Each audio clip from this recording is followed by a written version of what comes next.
দর্শক, ঘাটাইলের হরিপুরে বিনিময় এবং প্রান্তিক বাসের মুখোমুখি সংঘর্ষ হয়েছে এবং যে ড্রাইভার রয়েছে ড্রাইভারকে উদ্ধারের কাজ করছে ফায়ার সার্ভিস।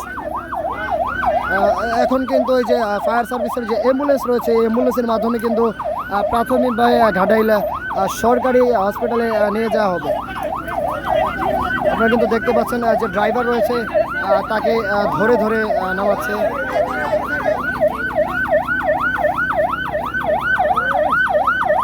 পা দুটি পা একেবারেই অচল হয়ে গেছে, আপনারা কিন্তু দেখতে পাচ্ছেন।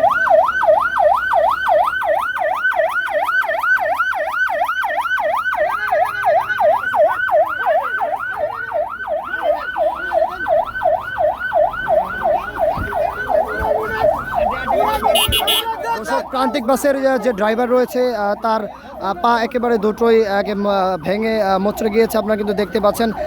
তাকে ঘাটাইল প্রাথমিক চিকিৎসার জন্য ঘাটাইল সরকারি হসপিটালে নিয়ে যাওয়া হচ্ছে। সেখান থেকে যদি ফেরত দেয় তাহলে ময়মনসিংহ মেডিকেল তাকে নেওয়া হবে।